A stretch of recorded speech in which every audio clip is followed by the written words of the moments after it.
BNP সরকারের যে 180 দিন তারা অতিবাহিত করেছে, এই 180 দিন বাংলাদেশের পরিস্থিতি, রাজনৈতিক অর্থনৈতিক পরিস্থিতি কীরকম ছিল, সরকারের ব্যবস্থাপনা কীরকম ছিল, এবং এই সরকার আমরা দেখেছি 180 দিন উপলক্ষে তারা নিজেরা একটা প্রেস ব্রিফিং করেছে, একটা ইবুক পাবলিশ করেছে।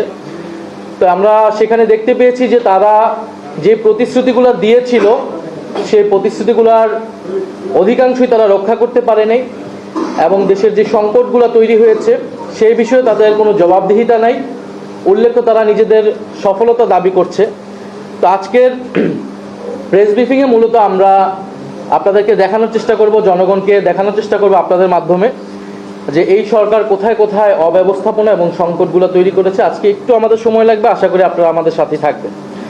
আমরা যদি শুরু করি একদম, এই সরকার 17ই ফেব্রুয়ারি অনুষ্ঠিত প্রথম মন্ত্রিসভা বৈঠকে সরকারের 180 দিনের জন্য একটা পরিকল্পনা নির্ধারণ করেছিল, যেখানে তারা 3টি বিষয়কে অগ্রাধিকার দিয়েছিল। একটি হচ্ছে দ্রব্যমূল্য নিয়ন্ত্রণ, আইন শৃঙ্খলার উন্নয়ন এবং বিদ্যুৎ জ্বালানি সরবরাহ। আমরা দেখতে পেলাম যে এই 6 মাসে এই যে 3টি বিষয়কে তারা অগ্রাধিকার দিয়েছিল, এই 3টি বিষয়তেই তারা কিন্তু নিদারুণভাবে ব্যর্থতার পরিচয় দিয়েছে।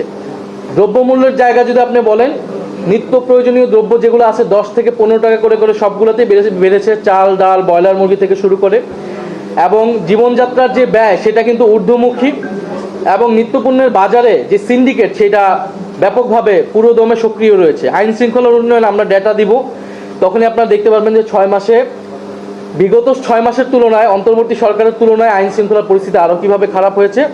এবং বিদ্যুৎ জ্বালানি সরবরাহ, এটাও আমরা দেখাবো, এবং এটা আসলে বলার অপেক্ষা রাখে না। আমরা জানি না এই প্রেস ব্রিফিং চলাকালীন সময় আসলে বিদ্যুৎ থাকবে কি না।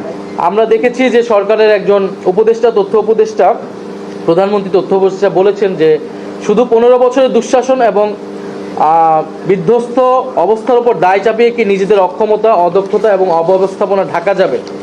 অর্থাৎ আমরা দেখতে পাচ্ছি যে সরকার বিদ্যুৎ সংকটের জন্য বর্তমান সরকারের ন্যূনতম দায় নেই, বরং যেই ফ্যাসিস্ট সরকার ছিল 15 বছরে তাদের উপর দায় চাপাচ্ছে। এবং আমরা দেখছি এই 6 মাসের যে কোনো সংকটের কথা আসলেই বর্তমান বিএনপি সরকার হয় অন্তর্বর্তী সরকারের উপর দায় চাপাচ্ছে অথবা ফ্যাসিস্ট সরকারের উপর দায় চাপাচ্ছে, কিন্তু আমরা মনে করি এটি কোনোটাই গ্রহণযোগ্য না। অন্তর্বর্তী সরকার আরও বিধ্বস্ত পরিস্থিতিতে দেশের দায়িত্ব কিন্তু সেই সময় নিয়েছিল, এবং সেই সময় কিন্তু আমরা রেকর্ড পরিমাণ লোডশেডিং দেখিনি এবং এই গ্যাসের সংকট দেখিনি।